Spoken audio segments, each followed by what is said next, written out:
How does the physicist encounter time as grasping and determining time the character of measuring indicates the how long and when, from when till when. The clock shows the time. The clock is a physical system in which an identical temporal sequence is constantly repeated, with the provision that this physical system is not subject to change through any external influence. The repetition is cyclical.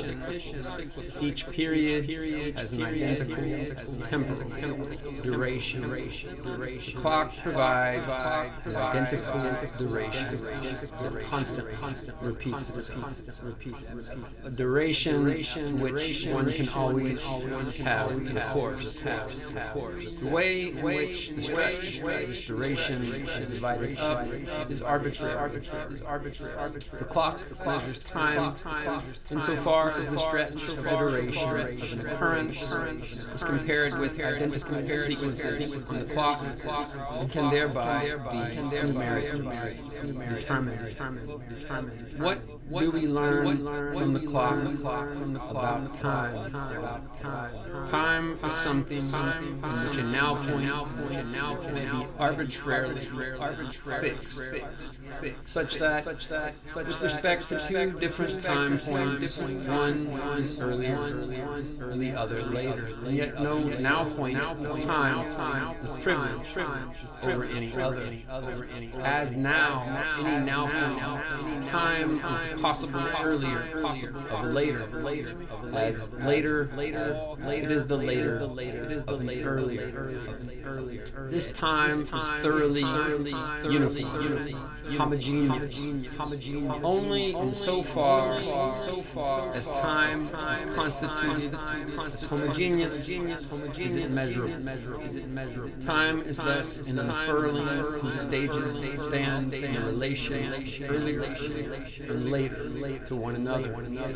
Each earlier and later can be determined in terms of the now, which, however, is itself arbitrary. If we approach an event in the clock makes the event explicit, but more with respect to its unfolding in the now than with respect to the how much of its duration. What primarily the clock does in each case is not to indicate the how long or how much of time in its present flowing, but determine the specific fixing of the now. If I take out my watch, and the first thing I say is, now is 9 o'clock, 30 minutes since that occurred, in 3 hours, it will be 12.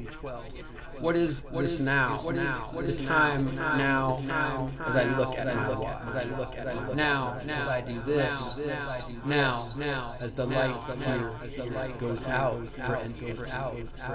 What is the now?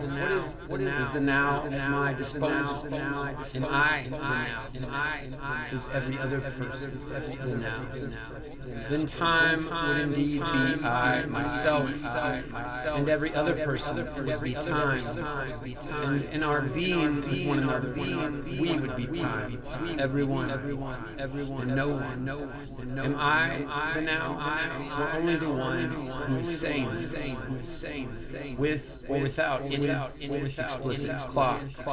Now, in the evening, in the morning, tonight, today. Here we hit upon a clock that human existence has always assumed. The natural clock of the alternation of day and night. What is involved in the fact that human existence has already procured a clock prior to pocket and sundial? Do I dispose over the being of time? And do I also mean myself in the now? Am I myself in the now? Is my existence time?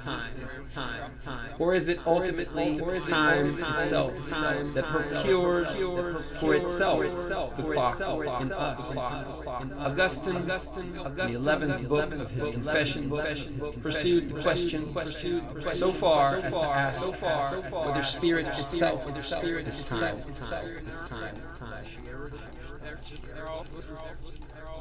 And Augustine left the question standing at this point. To paraphrase, in you, my spirit, I measure time. You, I measure, as I measure time. Do not cross my path with the question, how is that? Do not mislead me into looking away from a false question.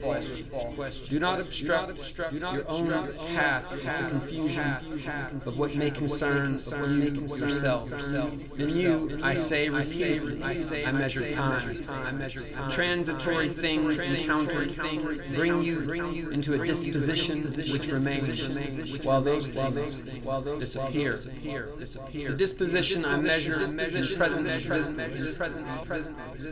The disposition I measure in present existence, not the things that pass by, in order that this disposition first arrives. My very finding myself disposed by the peace is what I measure when I measure time.